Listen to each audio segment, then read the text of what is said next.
ನಮಸ್ಕಾರ ಸ್ನೇಹಿತರೆ, ನಿಮಗೆ ಎರಡು ಘಟನೆ ಬಗ್ಗೆ ಹೇಳ್ತೀವಿ. ಒಬ್ಳು ಟ್ವಿಷಾ ಶರ್ಮಾ MBA ಓದಿದ್ಲು, ಮಾಜಿ ಮಿಸ್ ಪುಣೆ. ಭೋಪಾಲ್ನ ದೊಡ್ಡ ಲಾಯರ್ ಜೊತೆ ಜಡ್ಜ್ ಒಬ್ಬರ ಮಗನೊಂದಿಗೆ ಆಕೆಯ ಮದುವೆ ಆಗಿತ್ತು. ಅಂದ್ರೆ ಅತ್ತೆ ರಿಟೈರ್ಡ್ ಜಡ್ಜ್, ಡಿಸ್ಟ್ರಿಕ್ಟ್ ಜಡ್ಜ್. ಕಾನೂನು ಅರೆದು ಕುಡಿದಿರೋ ಹೈ ಪ್ರೊಫೈಲ್ ಫ್ಯಾಮಿಲಿ ಅದು. ಆದರೆ ಮದುವೆ ಆದ ಕೆಲವೇ ದಿನಗಳಲ್ಲಿ ಟ್ವಿಷಾ ಶವವಾಗಿ ಪತ್ತೆಯಾಗಿದ್ದಾಳೆ. ಕಾರಣ ಗಂಡನ ಕಡೆಯವರ ಡಿಮಾಂಡ್. ಅವರಿಗೆ ಬರೋಬ್ಬರಿ 50 ಲಕ್ಷ ರೂಪಾಯಿ ಕ್ಯಾಶ್ ಹಾಗೆ ಒಂದು ಫಾರ್ಚುನರ್ ಕಾರು ಬೇಕಿತ್ತಂತೆ. ಇದು ಸದ್ಯಕ್ಕೆ ಇರೋ ಆರೋಪ. ಈಗ ಇನ್ನೊಂದು ಕೇಸ್ ನೋಡಿ. ಕೇರಳದ ವಿಸ್ಮಯ ನಾಯರ್, ಕೇವಲ 22 ವರ್ಷದ ಆಯುರ್ವೇದ ಡಾಕ್ಟರ್. ಮಗಳ ಮದುವೆಗೆ ಅಂತ ತಂದೆ ಕೊಟ್ಟಿದ್ದು 100 ಪವನ್ ಚಿನ್ನ, 1 ಎಕರೆ ಜಮೀನು, ಜೊತೆಗೆ 10 ಲಕ್ಷ ರೂಪಾಯಿ ಬೆಲೆಯ ಟೊಯೋಟಾ ಯಾರಿಸ್ ಕಾರು. ಆದರೆ ಗಂಡಂಗದಿಷ್ಟ ಆಗಲಿಲ್ಲ. ನನಗೆ ಫೋಕ್ಸ್ ವ್ಯಾಗನ್ ವೆಂಟೋ ಅಥವಾ ಹೋಂಡಾ ಸಿಟಿ ಕಾರು ಬೇಕು, ಜೊತೆಗೆ 10 ಲಕ್ಷ ಕ್ಯಾಶ್ ಬೇಕು ಅಂತ ಹಿಂಸೆ ಶುರು ಮಾಡ್ದ. ಕಡೆಗೆ ಅದೇ ಗಂಡನ ಮನೆಯಲ್ಲಿ ವಿಸ್ಮಯ ತನ್ನ ಪ್ರಾಣವನ್ನು ತಾನೇ ಮುಗಿಸ್ಕೊಂಡ್ಲು. ನಕ್ಕು ನಲಿದು ಬದುಕಬೇಕಾಗಿದ್ದ 2 ಜೀವಗಳು ಅರ್ಧದಲ್ಲೇ ಮುಗಿದು ಹೋದ್ವು. ವರದಕ್ಷಿಣೆಯನ್ನು ರಕ್ತ ಪಿಪಾಸು ರಾಕ್ಷಸನಿಗೆ ಇವರ ಉಸಿರು ನಿಂತು ಹೋಯ್ತು. ನಮಗೊಂದು ದೊಡ್ಡ ಭ್ರಮೆ ಇದೆ. ವರದಕ್ಷಿಣೆ, ಕೌಟುಂಬಿಕ ಹಿಂಸೆ ಅನ್ನೋದು ಬರೀ ಹಳ್ಳಿಗಳಲ್ಲಿ ನಡೆಯುತ್ತೆ, ಎಜುಕೇಶನ್ ಇರಲ್ಲ, ಅವ್ರ ನಡುವೆ ಮಾತ್ರ ನಡೆಯುತ್ತೆ ಅಂತ. ಆದರೆ ಈ ಕೇಸ್ಗಳು ಆ ಭ್ರಮೆಯನ್ನು ನಿರ್ದಾಕ್ಷಿಣ್ಯವಾಗಿ ಒಡೆದು ಹಾಕಿವೆ. ದುಡ್ಡು, ಡಿಗ್ರಿ, ಸ್ಟ್ಯಾಟಸ್ ಯಾವುದು ನಮ್ಮ ಹೆಣ್ಣು ಮಕ್ಕಳನ್ನ ಕಾಪಾಡ್ತಾ ಇಲ್ಲ. ಇವತ್ತು ವರದಕ್ಷಿಣೆ ಅನ್ನೋ ಕ್ಯಾನ್ಸರ್ ಅತಿ ಹೆಚ್ಚು ಹರಡಿರೋದೇ ಒಳ್ಳೆ ಎಜುಕೇಶನ್ ಇರೋರ ಮನೆಗಳಲ್ಲಿ.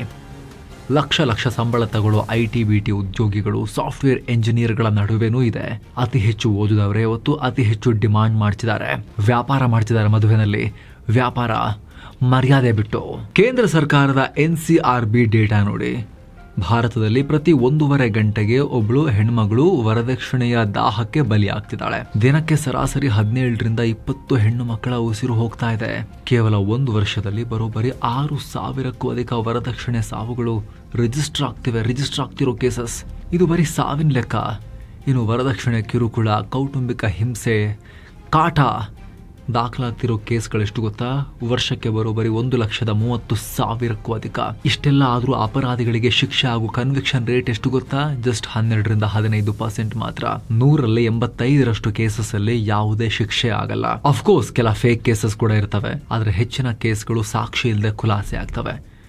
ಆದರೆ ಏನೇ ಆದರೂ ಜಸ್ಟ್ 12ರಿಂದ 15% ಶಿಕ್ಷೆ ಆಗೋದು ಆಘಾತಕಾರಿ ಡೇಟಾ. ನೆನ್ಪಿಡಿ, ಇವೆಲ್ಲ ಕೇವಲ ಪೊಲೀಸ್ ಸ್ಟೇಷನ್ ಮೆಟ್ಟಿಲೇರಿ ರಿಜಿಸ್ಟರ್ ಆದ ಕೇಸ್ಗಳು ಮಾತ್ರ. ಆದರೆ ಸಮಾಜದ ಮರ್ಯಾದೆಗೆ ಅಂಜಿ 4 ಗೋಡೆಗಳ ನಡುವೆ ಮುಚ್ಚಿ ಹೋದ ಸಾವು ನೋವುಗಳ ಲೆಕ್ಕ ಯಾರಿಗೂ ಸಿಗೋದೇ ಇಲ್ಲ. ನೀವು ಈ ವಿಡಿಯೋ ನೋಡ್ತಿರೋ ಈ ಟೈಮ್ನಲ್ಲೂ ಕೂಡ ರೈಟ್ ನಾವು ನಮ್ಮ ದೇಶದ ಯಾವುದೋ ಮೂಲೆಯಲ್ಲಿ, ಯಾವುದೋ ಒಂದು ಮನೆಯಲ್ಲಿ ವರದಕ್ಷಿಣೆಗಾಗಿ ಒಬ್ಬ ಮಹಿಳೆಯ ಉಸಿರು ನಿಂತು ಹೋಗಿರುತ್ತೆ. ಅಷ್ಟಕ್ಕೂ ಈ ವರದಕ್ಷಿಣೆ ಪದ್ಧತಿ ನಮ್ಮ ದೇಶದಲ್ಲಿ ಶುರುವಾಗಿದ್ದು ಎಲ್ಲಿಂದ? ನಮ್ಮ ಪ್ರಾಚೀನ ಕಾಲದ ಸ್ತ್ರೀಧನ ವ್ಯವಸ್ಥೆ ಬ್ರಿಟಿಷರ ಕಾಲದಲ್ಲಿ ಸುಲಿಗೆಯಾಗಿ ಬದಲಾಗಿದ್ದು ಹೇಗೆ? ಈಗಿನ ಆಧುನಿಕ ಕಾಲದಲ್ಲೂ ಕೂಡ ವರದಕ್ಷಿಣೆ ಪಡ್ಕೊಂಡಿರೋ ಆ ಹೊಸ ಮುಖವಾಡಗಳೇನೋ? ಬನ್ನಿ ಇವತ್ತಿನ ಈ ವಿಡಿಯೋದಲ್ಲಿ ವರದಕ್ಷಿಣೆ ಅನ್ನೋ ಕರಾಳ ದಂಧೆಯ ಕಂಪ್ಲೀಟ್ ಕತ್ತಲ ಚಿತ್ರಣವನ್ನು ಅರ್ಥ ಮಾಡ್ಕೊಳ್ತಾ ಹೋಗೋಣ. ಇದು ಪ್ರತಿಯೊಂದು ಮನೆಗೂ, ಪ್ರತಿಯೊಬ್ಬರಿಗೂ ತಲುಪಬೇಕಾಗಿರೋ ಮಾಹಿತಿ. ನೀವು ಕೂಡ ಕಡೆ ತನಕ ಮಿಸ್ ಮಾಡದೆ ನೋಡಿ ಸ್ನೇಹಿತರೆ. ನೀವು ನೋಡ್ತಾ ಇದ್ದೀರಾ ಮಸ್ತ್ ಮಗ ಚಾನಲ್. ನಾನು ಅಮರ್ ಪ್ರಸಾದ್. ಸ್ತ್ರೀಧನ ಸುಲಿಗೆಯಾದ ಕಥೆ, ವರದಕ್ಷಿಣೆ ಹುಟ್ಟಿದ್ದೆಲೆ. ಇಷ್ಟೆಲ್ಲ ಸಾವು ನೋವುಗಳನ್ನು ನೋಡಿದಾಗ ನಿಮಗೊಂದು ಪ್ರಶ್ನೆ ಹುಟ್ಟಬಹುದು. ನಮ್ಮ ಪ್ರಾಚೀನ ಕಾಲದವರು ಎಂಥ ಕೆಟ್ಟ ಪದ್ಧತಿಯನ್ನು ತಂದಿಟ್ರು ಅಲ್ವಾ ಅಂತ ಅನ್ನಿಸ್ಬೋದು. ಆದರೆ ಸತ್ಯ ಬೇರೆಯೇ ಇದೆ. ನಮ್ಮ ಪ್ರಾಚೀನ ಕಾಲದ ಭಾರತದಲ್ಲಿ ಈ ವರದಕ್ಷಿಣೆ ಅನ್ನೋ ಪದವೇ ಇರಲಿಲ್ಲ. ಬದಲಾಗಿ ಇದ್ದಿದ್ದು ಸ್ತ್ರೀಧನ. ಸ್ತ್ರೀಧನ ಅಂದರೆ ಹೆಣ್ಣು ಮಗಳು ಮದುವೆಯಾಗಿ ಗಂಡನ ಮನೆಗೆ ಹೋಗುವಾಗ ಅವಳ ಆರ್ಥಿಕ ಭದ್ರತೆಗೆ ಅಂತ, ಆಕೆಗೆ ಕಷ್ಟ ಕಾಲಕ್ಕೆ ಆಗಲಿ ಅಂಥೇಳಿ ಒಂಥರ ಎಮರ್ಜೆನ್ಸಿ ಫಂಡ್ ಥರ ಆಕೆಗೆ ಹೆತ್ತವರು ಪ್ರೀತಿಯಿಂದ ಕೊಡ್ತಾ ಇದ್ದ ಒಂದಷ್ಟು ಗಿಫ್ಟ್ಗಳು. ಆ ಸಂಪತ್ತಿನ ಮೇಲೆ ಕೇವಲ ಹೆಣ್ಣಿಗೆ ಮಾತ್ರ ಹಕ್ಕಿರ್ತಾ ಇತ್ತು. ಗಂಡನಿಗಾಗಲಿ ಅವರ ಮನೆಯವರಿಗಾಗಲಿ ಆ ದುಡ್ಡಿನ ಮೇಲೆ 1 ರೂಪಾಯಿ ಹಕ್ಕು ಇರಲಿಲ್ಲ. ಅದು ನಿಜವಾದ ಸ್ತ್ರೀಧನದ ಕಾನ್ಸೆಪ್ಟ್. ಪೇರೆಂಟ್ಸ್ಗೆ ಎಷ್ಟು ಆಗುತ್ತೆ ಅವರ ಶಕ್ತಿ ಅನುಸಾರ ಕೊಡ್ತಾ ಇದ್ರು. ಆದರೆ ಯಾವಾಗ ಬ್ರಿಟಿಷರು ನಮ್ಮ ದೇಶಕ್ಕೆ ಕಾಲಿಟ್ರೋ ಆವಾಗ ಸ್ವಲ್ಪ ಸೀನ್ ಚೇಂಜ್ ಆಯಿತು. ತೀರಾ ಇತ್ತೀಚೆಗೆ 1793ರ ಟೈಮ್ನಲ್ಲಿ ಬ್ರಿಟಿಷರು ಟ್ಯಾಕ್ಸ್ ಕಲೆಕ್ಟ್ ಮಾಡೋಕ್ಕೆ ಜಮೀನ್ದಾರಿ ಪದ್ಧತಿ ಜಾರಿಗೆ ತಂದರು. ಬ್ರಿಟಿಷರ ವಿಕ್ಟೋರಿಯನ್ ಕಾನೂನುಗಳ ಪ್ರಕಾರ ಆಸ್ತಿ ಮತ್ತು ಜಮೀನಿನ ಹಕ್ಕನ್ನು ಕೇವಲ ಗಂಡು ಮಕ್ಕಳಿಗೆ ಮಾತ್ರ ಅಂತ ಫಿಕ್ಸ್ ಮಾಡಿದ್ರು. ಮಹಿಳೆಯರಿಗೆ ಆಸ್ತಿಯಲ್ಲಿ ಯಾವುದೇ ಹಕ್ಕಿಲ್ಲ ಅಂತ ಕಠಿಣ ಕಾನೂನು ಮಾಡಿದ್ರು. ಇದರ ರಿಸಲ್ಟ್ ಏನಾಯಿತು ಗೊತ್ತಾ?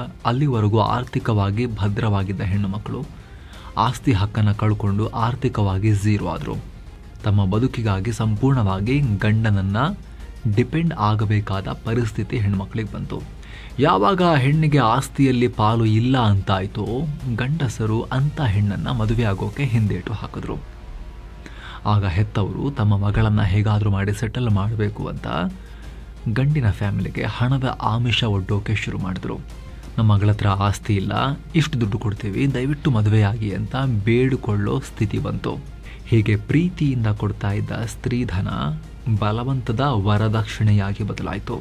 ಹೆತ್ತವರು ಭಿಕ್ಷೆ ಬೇಡೋಕೆ ಶುರು ಮಾಡಿದ್ರು. ಗಂಡಿನ ಮನೆಯವರು ಸುಲಿಗೆ ಮಾಡೋಕೆ ಶುರು ಮಾಡಿದ್ರು. ಯಾವ ಬ್ರಿಟಿಷರು ಈ ಕೆಟ್ಟ ಪದ್ಧತಿಗೆ ಕಾರಣರಾದರೋ ಅವರು ನಮ್ಮನ್ನು ಬಿಟ್ಟು ಹೋಗಿ 7 ದಶಕಗಳು ಈಗ ಕಳೆದಿವೆ, 70 ವರ್ಷ ಕಳೆದಿದೆ. ಇವತ್ತು ನಮ್ಮ ಹೆಣ್ಣು ಮಕ್ಕಳಿಗೆ ಕಾನೂನು ಮೂಲಕ ಆಸ್ತಿಯಲ್ಲಿ ಸಮಾನ ಹಕ್ಕು ಸಿಕ್ಕಿದೆ. ಆದರೂ ಈ ವರದಕ್ಷಿಣೆ ಅನ್ನೋ ಕ್ಯಾನ್ಸರ್ ಮಾತ್ರ ಇನ್ನೂ ನಿಂತಿಲ್ಲ. ಬದಲಾಗಿ ಈಗಿನ ಮಾಡ್ರನ್ ಯುಗದಲ್ಲಿ ಈ ವರದಕ್ಷಿಣೆ ಹೊಸ ಮುಖವಾಡಗಳನ್ನು ಹಾಕೊಂಡು ಸುಲಿಗೆ ಮಾಡ್ತಾ ಇದೆ. ನಮಗೆ ವರದಕ್ಷಿಣೆ ಬೇಡ ಅನ್ನೋರ ಅಸಲಿ ಮುಖ. ಇವತ್ತಿನ ದಿನಗಳಲ್ಲಿ ಸ್ವಲ್ಪ ಮುಜುಗರ ಆಗುತ್ತೆ ಇವರಿಗೆ ವರದಕ್ಷಿಣೆ ಬಾಯಿ ಬಿಟ್ಟು ಕೇಳೋಕ್ಕೆ. ಕೆಲವರು ಮರ್ಯಾದೆ ಬಿಟ್ಟು ಕೇಳ್ತಾರೆ, ನಮಗೆ 20 ಲಕ್ಷ ಕೊಡಿ, 50 ಲಕ್ಷ ಕೊಡಿ ಅಂತ ಯಾವುದೇ ಮಾನ ಮರ್ಯಾದೆ ಬಿಟ್ಟು ಕೇಳ್ತಾರೆ. ಆದರೆ ಇನ್ನು ಕೆಲವರಿಗೆ ಮುಖದ ಮೇಲೆ ಕೇಳೋಕ್ಕೆ ಸ್ವಲ್ಪ ಮರ್ಯಾದೆಗೆ ಅಂಜ್ತಾರೆ. ಮರ್ಯಾದೆಗೆ ಅಂಜೋದಕ್ಕಿಂತ ಹೆಚ್ಚಾಗಿ ಎಲ್ಲಿ ಕೇಸ್ ಆಗುತ್ತೋ ಅನ್ನೋ ಹೆದರಿಕೆ ಕೆಲವ್ರಿಗಿದೆ. ಹಾಗಂತ ದಂಧೆ ನಿಂತು ಹೋಗಿದೆಯಾ? ಇಲ್ಲ. ಬದಲಾಗಿ ಈಗ ಉಡುಗೊರೆ ಅಥವಾ ಗಿಫ್ಟ್ ಅನ್ನೋ ಹೊಸ ಮುಖವಾಡವನ್ನು ಹಾಕ್ಕೊಂಡಿದೆ. ಮದುವೆ ಮಾತುಕತೆ ಶುರುವಾದಾಗ ಗಂಡನ ಕಡೆಯವರು ಹೇಳೋ ಫೇಮಸ್ ಡೈಲಾಗ್ ಏನು ಗೊತ್ತಾ? ವರದಕ್ಷಿಣೆ ಬೇಡ, ಕ್ಯಾಶ್ ಯಾವುದು ಬೇಡ, ನಮ್ಮ ಮಗನಿಗೆ ಒಳ್ಳೆ ಕೆಲಸ ಇದೆ, ನಮಗೇನು ಕಮ್ಮಿ ಇಲ್ಲ, ನಿಮ್ಮ ಮಗಳನ್ನ ಬರೀ ಸೀರೆ ಉಡಿಸಿ ಕೊಟ್ಟರೆ ಸಾಕು ಅಂತ. ಅಪ್ಪ ಅಮ್ಮಂಗೆ ಒಂಥರ ರಿಲೀಫ್ ಅನ್ಸುತ್ತೆ ಅದನ್ನು ಕೇಳಿ. ಆದರೆ ಕತೆ ಶುರುವಾಗೋದು ಆಮೇಲೆ. ನಾವು ದುಡ್ಡು ಕೇಳಲಾದರೆ ನಮ್ಮ ಮಗನಿಗೆ ನಿಮ್ಮ ಲೆವೆಲ್ಗೆ ತಕ್ಕ ಹಾಗೆ ಒಂದೊಳ್ಳೆ ಕಾರ್ ಕೊಡಿಸಿ, ನಾಳೆ ನಿಮ್ಮ ಮಗಳೇ ಅಲ್ವಾ ಅದರಲ್ಲಿ ಓಡಾಡೋದು ಅಂತ ಶುರು ಮಾಡ್ತಾರೆ. ಇನ್ನು ಕೆಲವರು ಬೆಂಗಳೂರಲ್ಲಿ ಇಲ್ಲ ಅಮೇರಿಕಾದಲ್ಲಿ ಒಂದು ಫ್ಲ್ಯಾಟ್ ತೊಗೊಂಡು ಇಬ್ಬರ ಹೆಸರಿಗೂ ಜಾಯಿಂಟ್ ಆಗಿ ರಿಜಿಸ್ಟರ್ ಮಾಡಿಸಿ, ನಾಳೆ ಅವರಿಗೆ ಸೆಕ್ಯೂರಿಟಿ ಅಲ್ವೇನ್ರಿ ಅಂತ ಹೇಳ್ತಾರೆ. ನಿಮ್ಮ ಮಗಳಿಗೆ ಒಂದು 200 ಗ್ರಾಮ್ ಬಂಗಾರ ಹಾಕಿ ಅವಳ ಹತ್ರನೇ ಇರುತ್ತಲ್ವಾ ಅಂತ ಕೇಳ್ತಾರೆ.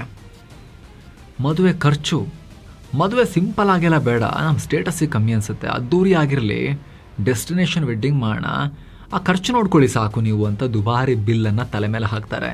ಅಂದಹಾಗೆ ಈ ಅದ್ದೂರಿ ಮದುವೆಗಳ ಹಿಂದಿರೋ ಎಕಾನಮಿ ಬಗ್ಗೆ ನಾವು ಆಲ್ರೆಡಿ ವೆಡ್ಡಿಂಗ್ ಸ್ಕ್ಯಾಮ್ ಅನ್ನೋ ವಿಡಿಯೋದಲ್ಲಿ ಡೀಟೇಲ್ ಆಗಿ ಎಕ್ಸ್ಪ್ಲೇನ್ ಮಾಡಿದ್ವಿ. ಓಕೆ, ನಾವು ಮುಂದುವರಿಯೋಣ. ಈಗ ಇಲ್ಲಿ ನೀವು ಗಮನಿಸಬೇಕಾಗಿರೋ ವಿಚಾರ ಒಂದೇ. ನೋಡೋಕೆ ಇವೆಲ್ಲ ಪ್ರೀತಿಯಿಂದ ಹೆಣ್ಣಿನವರೇ ಕೊಡ್ತಿರೋ ಗಿಫ್ಟ್ ಅಂತ ಕಾಣುತ್ತೆ ಲೀಗಲಿ ನೋಡಿದಾಗ. ಆದರೆ ಅಸಲಿಗೆ ಅದು ಗಿಫ್ಟ್ ಆಗಿರಲ್ಲ. ಎಮೋಷ್ನಲ್ ಆಗಿ ಬ್ಲ್ಯಾಕ್ ಮೇಲ್ ಮಾಡಿ ಮಾಡ್ತಿರೋ ಹಗಲು ದರೋಡೆ. ಇವೆಲ್ಲ ನಿಮ್ಮ ಮಗಳ ಭವಿಷ್ಯಕ್ಕೆ ಅಲ್ವಾ ಅನ್ನೋ ಒಂದೇ ಒಂದು ಲೈನ್ ಬಳಸಿ ಮಧ್ಯಮ ವರ್ಗದ ಹೆತ್ತವರ ಕತ್ತಿನ ಮೇಲೆ ಕತ್ತಿ ಇಟ್ಟು ಸುಲಿಗೆ ಮಾಡ್ತಿರೋದಿದು. ಈ ಮಾಡ್ರನ್ ವರದಕ್ಷಿಣೆಯ ಡಿಮಾಂಡ್ ಈಡೇರಿಸೋಕೆ ಹೆತ್ತವರು ಎಂಥ ನರಕವನ್ನು ಅನುಭವಿಸ್ತಾರೆ ಗೊತ್ತಾ? ಮತ್ತು ಈ ಪಿಡುಗು ಸಮಾಜದ ಮೇಲೆ ಬೀರ್ತಿರೋ ಆ ಘೋರ ಪರಿಣಾಮಗಳೇನು ಗೊತ್ತಾ ಸ್ನೇಹಿತರೆ? ಗರ್ಭದಲ್ಲೇ ಹತ್ಯೆ, ಬದುಕಿದ್ರೆ ನರಕ. ವರದಕ್ಷಿಣೆಯಿಂದ ಕೊಳಿತಾ ಇದೆ ಸಮಾಜ. ವರದಕ್ಷಿಣೆ ಕೇವಲ ಆ ಒಬ್ಬ ಹೆಣ್ಣಿಗೆ ಆಗೋ ಹಿಂಸೆ ಅಲ್ಲ, ಆಕೆ ಹಿಂದೆ ಇಡೀ ಕುಟುಂಬವೇ ಆರ್ಥಿಕವಾಗಿ ಸತ್ತು ಸುಣ್ಣ ಆಗಿರುತ್ತೆ. ಮಗಳು ಹುಟ್ಟಿದ ದಿನದಿಂದಲೇ ಅಪ್ಪ ಅಮ್ಮ ಮಗಳ ಮದುವೆಗೆ ಅಂತ ಬದುಕಬೇಕಾಗತ್ತೆ ಈ ದರಿದ್ರ ಸಮಾಜದಿಂದಾಗಿ. ಮದುವೆ ಟೈಮ್ನಲ್ಲಿ ಈ ಮಾಡ್ರನ್ ಭಿಕ್ಷುಕರ ಡಿಮಾಂಡ್ ಈಡೇರಿಸೋಕೆ ತಾವಿದ್ದ ಮನೆ ಅಡಮಾನ ಇಡ್ತಾರೆ, ಜಮೀನು ಮಾರ್ತಾರೆ. ಈ ಕಾಟದಿಂದಾಗಿ ಹೆಣ್ಣು ಯಾಕಾದರೂ ಹುಟ್ಟುತ್ತಾಪ್ಪ ಅಂತ ಯೋಚನೆ ಮಾಡ್ತಾರೆ. ಸಮಾಜ ಮುಂದುವರಿಯೋದು ಹೇಗೆ ಹೆಣ್ಣು ಹುಟ್ಟಿಲ್ಲ ಅಂದರೆ? ಯಾವ ಲೆವೆಲ್ಗಂದ್ರೆ ಬ್ಯಾಂಕ್ಗಳಲ್ಲಿ ಸಾಲ ಸಿಗದೆ ಇದ್ದಾಗ ಮೀಟರ್ ಬಡ್ಡಿಗೆ ಕೈ ಸಾಲ ತರ್ತಾರೆ. ತಾವೇ ಕಷ್ಟಪಟ್ಟು ಕೂಡಿಟ್ಟ ಜೀವಮಾನದ ಗಳಿಕೆಯನ್ನೆಲ್ಲ ಯಾರ್ದೋ ದುರಾಸೆಗೆ ಯಾರ್ದೋ ಜೇಬ್ ಸೇರುತ್ತೆ. ಮಗಳ ಭವಿಷ್ಯದ ಆಸೆಯಲ್ಲಿ ಆ ಅಪ್ಪ ಅಮ್ಮ ಸಾಲದ ಶೂಲಕ್ಕೆ ಸಿಲುಕಿ ದಿವಾಳಿ ಆಗ್ತಾರೆ. ಇಷ್ಟೆಲ್ಲ ಕಳ್ಕೊಂಡ್ರು ಆ ಮಗಳು ಗಂಡನ ಮನೆಯಲ್ಲಿ ಸುಖವಾಗಿರ್ತಾಳ? ಗ್ಯಾರಂಟಿ ಇಲ್ಲ. ಕೆಲ ಕ್ರೂರ ರಾಕ್ಷಸರು ಮದುವೆ ಮರುದಿನದಿಂದಲೇ ದೈಹಿಕ ಮಾನಸಿಕ ಹಿಂಸೆ ಶುರು ಮಾಡ್ತಾರೆ. ನಿಮ್ಮಪ್ಪ ಇನ್ನು ಮಹಾ ಕೊಟ್ಟಿದಾನ, ನಮ್ಮ ಸ್ಟೇಟಸ್ಗೆ ಎಷ್ಟು ಸಾಕ ನಿಮ್ಮಪ್ಪ ಕೊಟ್ಟಿರೋದು, ನನ್ನ ಫ್ರೆಂಡ್ ಮದುವೆಯಲ್ಲಿ ಎಷ್ಟು ಸೈಟ್ ಬರ್ಕೊಟ್ರು ಗೊತ್ತಾ ಅನ್ನೋ ಡೈಲಿ ಹಿಂಸೆ ಶುರುವಾಗುತ್ತೆ. ಇದಕ್ಕಿಂತ ಘೋರವಾದ ವಿಚಾರ ಇನ್ನೊಂದಿದೆ. ವರದಕ್ಷಿಣೆ ಕೊಡಬೇಕು, ಸಾಲ ಮಾಡಬೇಕು ಅನ್ನೋ ಭಯದಿಂದಲೇ ಎಷ್ಟೋ ಹೆತ್ತವರು ಹೆಣ್ಣು ಮಗು ಹೊಟ್ಟೆಯಲ್ಲಿದ್ದಾಗಲೇ ಸ್ಕ್ಯಾನಿಂಗ್ ಮಾಡಿಸಿ ಮುಗಿಸ್ತಾ ಇದ್ದಾರೆ. ಸುಮ್ಮನೆ ಹೇಳ್ತಾ ಇಲ್ಲ. ವಿಶ್ವಸಂಸ್ಥೆಯ ಜನಸಂಖ್ಯಾ ನಿಧಿ ಬಿಡುಗಡೆ ಮಾಡಿರೋ ರಿಪೋರ್ಟ್ ಪ್ರಕಾರ, UNFPA ಪ್ರಕಾರ ಕೇವಲ 2015ರಿಂದ 2020 ಅವಧಿಯಲ್ಲಿ ಲೇಟೆಸ್ಟ್, ಭಾಳ 106 ವರ್ಷ ಹಿಂದೆ ಅಲ್ಲ, ಜಸ್ಟ್ 5-10 ವರ್ಷ ಹಿಂದಕ್ಕೆ ಹೋದರೆ 2015 to 2020 ನಮ್ಮ ಭಾರತದಲ್ಲಿ ಪ್ರತಿ ವರ್ಷ ಸರಾಸರಿ 5,90,000 ಹೆಣ್ಣು ಮಕ್ಕಳನ್ನು ಭ್ರೂಣದ ಸ್ಥಿತಿಯಲ್ಲೇ ಮುಗಿಸಲಾಗಿದೆ. ಇತ್ತೀಚಿನ ಡೇಟಾ. ಹೆಣ್ಣು ಅಂದರೆ ಹೊರೆ ಅನ್ನೋ ಮನಸ್ಥಿತಿ ಹುಟ್ಟಿದ್ದೇ ವರದಕ್ಷಿಣೆಯಿಂದ ಮತ್ತು ಈ ಸಮಾಜದ ರೋಗ, ಮಾನಸಿಕ ಕಾಯಿಲೆ. ಹೆಣ್ಣನ್ನು ಸೇಫಾಗಿ ಕಳ್ಸೋಕ್ಕೂ ಭಯ ಪೇರೆಂಟ್ಸ್ಗೆ ಹೊರಗಡೆ. ಹೆಣ್ಣು ಹುಟ್ಟೋದೇ ದೊಡ್ಡ ಪ್ರಾಬ್ಲಮ್ ಅನ್ನೋ ಥರದಲ್ಲಿ ನೋಡ್ತಾರೆ. ಇನ್ನು ಎಷ್ಟೋ ಕಡೆ ಏನಾಗುತ್ತೆ ಗೊತ್ತಾ, ಮಗಳು ಗಂಡನ ಮನೆಯಲ್ಲಿ ನರಕ ಅನುಭವಿಸ್ತಿದ್ದಾಳೆ ಅಂತ ಹೆತ್ತವರಿಗೆ ಗೊತ್ತಿರುತ್ತೆ. ಆದರೂ ಕೂಡ ಸ್ವಲ್ಪ ದಿನ ಅಡ್ಜಸ್ಟ್ ಮಾಡ್ಕೊಂಡು ಹೋಗೋ ಸರಿ ಆಗ್ಬೋದು, ಗಂಡನ ಮನೆಯ ಕಷ್ಟ ಇದ್ದಿದ್ದೆ ಅಂಥೇಳಿ ಬುದ್ಧಿವಾದ ಹೇಳಿ ಮ್ಯಾನೇಜ್ ಮಾಡೋಕ್ಕೆ ಟ್ರೈ ಮಾಡ್ತಾರೆ. ಅವಳು ವಾಪಸ್ ಬಂದರೆ ಮನೆಗೆ ಮರ್ಯಾದೆ ಹೋಗುತ್ತೆ, ಗಂಡನ ಮನೆ ಬಿಟ್ಟು ಬಂದು ಅಂತ ಮರ್ಯಾದೆ ಹೋಗುತ್ತೆ ಅಂತ ಹೇಳಿ ಪೇರೆಂಟ್ಸ್ಗೆ. ಆದರೆ ಕಡೆಗೊಂದಿನ ಅದೇ ಗಂಡನ ಮನೆಯಲ್ಲಿ ಮಗಳು ಶವ ಆದಾಗ ಹೆತ್ತವರು ಅನುಭವಿಸೋ ಅಪರಾಧಿ ಮನೋಭಾವ ಇದೆಯಲ್ಲ, ಜೀವಂತ ಶವಗಳನ್ನಾಗಿ ಮಾಡುತ್ತೆ. ಈ ಟ್ವಿಷಾ ಕೇಸಲ್ಲೂ ಅದೇ ಆಗಿದೆ. ಕಾನೂನಿದ್ರೂ ಕವಡೆ ಕಾಸಿನ ಬೆಲೆ ಇಲ್ಲ. ಲೀಗಲ್ ಭಯೋತ್ಪಾದನೆ ಅಂದ್ರೆ ಇದೇನಾ? ಇಷ್ಟೆಲ್ಲ ಸಾವು ನೋವು ಕ್ರೌರ್ಯ ನಡೀತಾ ಇದ್ರು ಕೂಡ ಅದನ್ನು ತಡೆಯೋಕೆ ನಮ್ಮ ದೇಶದಲ್ಲಿ ಕಾನೂನೇ ಇಲ್ವಾ? ಇದೆ. 1961ರಲ್ಲೇ ವರದಕ್ಷಿಣೆ ನಿಷೇಧ ಕಾಯ್ದೆ ಜಾರಿಗೆ ಬಂದಿದೆ. ಇದರ ಪ್ರಕಾರ ವರದಕ್ಷಿಣೆ ಕೊಡೋದು, ತಗೊಳ್ಳೋದು ಮತ್ತು ಡಿಮಾಂಡ್ ಮಾಡೋದು 3 ಕೂಡ ಜಾಮೀನು ರಹಿತ ಅಪರಾಧ.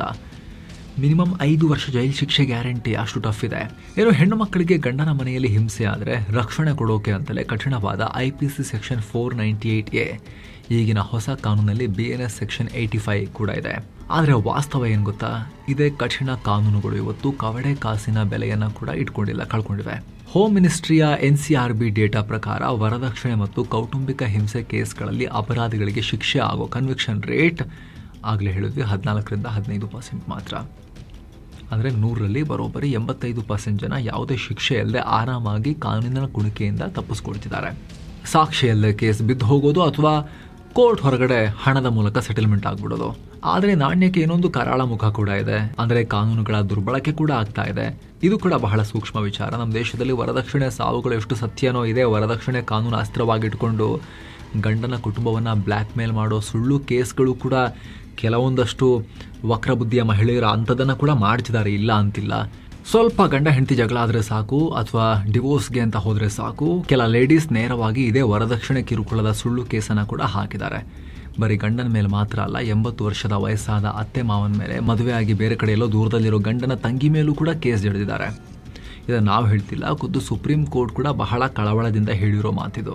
ಸುಪ್ರೀಂ ಕೋರ್ಟ್ ಈ ಸುಳ್ಳು ವರದಕ್ಷಿಣೆ ಕೇಸ್ಗಳನ್ನು ಕಾನೂನಿನ ಭಯೋತ್ಪಾದನೆ ಅಂತಾನೆ ಕರೆದಿದ್ದಾರೆ.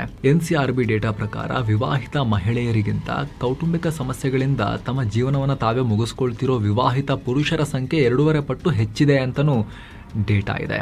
ವರ್ಷಕ್ಕೆ ಸುಮಾರು 80,000ಕ್ಕೂ ಅಧಿಕ ಪುರುಷರು ಈ ರೀತಿ ತಮ್ಮ ಜೀವನವನ್ನು ತಾವೇ ಮುಗಿಸ್ಕೊಳ್ತಾ ಇದ್ದಾರೆ. ಇದರಲ್ಲಿ ಸುಳ್ಳು ವರದಕ್ಷಿಣೆ ಕೇಸ್ನಿಂದ ಮಾನ ಮರ್ಯಾದೆ ಕಳ್ಕೊಂಡು ಕೋರ್ಟ್ ಕಚೇರಿ ಅಲ್ದು ಜೀವನದಲ್ಲಿ ಬಿದ್ದು ಹೋಗಿ ಡಿಪ್ರೆಷನ್ಗೆ ಹೋಗಿ ಲಾಸ್ಟಿಗೆ ಜೀವನ ಮುಗಿಸ್ಕೊಂಡಿರೋ ಗಂಡಸರಿದ್ದಾರೆ. ಸೊ ಎರಡೂ ಮುಖಗಳಿದಾವೆ ನಾಣ್ಯಕ್ಕೆ.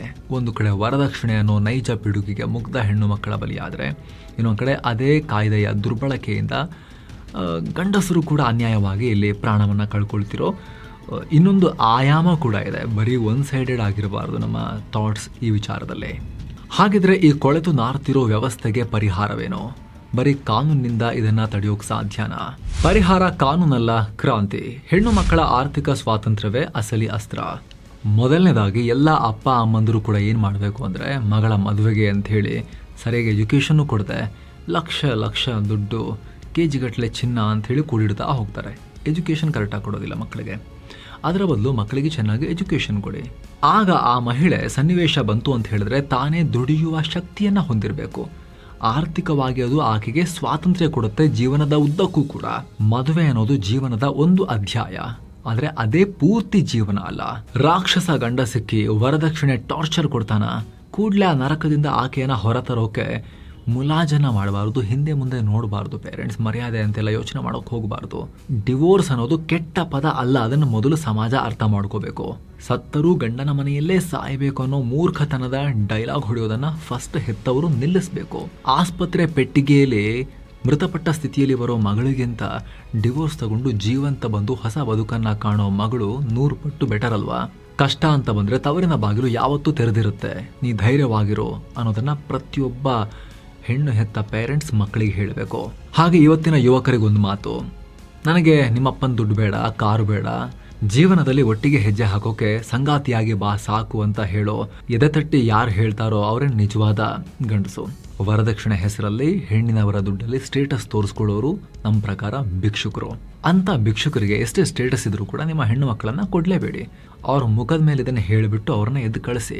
ಹಾಗೆ ಹೆಣ್ಮಕ್ಳು ಕೂಡ ಅಷ್ಟೇ, ಯಾರೋ ವಕ್ರ ಬುದ್ಧಿಯವರು ನಿಮಗೆ ಅಡ್ವೈಸ್ ಮಾಡಿದ್ರು ಅಂತ ಹೇಳಿ ಸಣ್ಣ ಪುಟ್ಟ ಗಲಾಟೆಗೆಲ್ಲ ಫೇಕ್ ಕೇಸಸ್ ಎಲ್ಲ ಹಾಕೋಕೆ ಹೋಗಬೇಡಿ.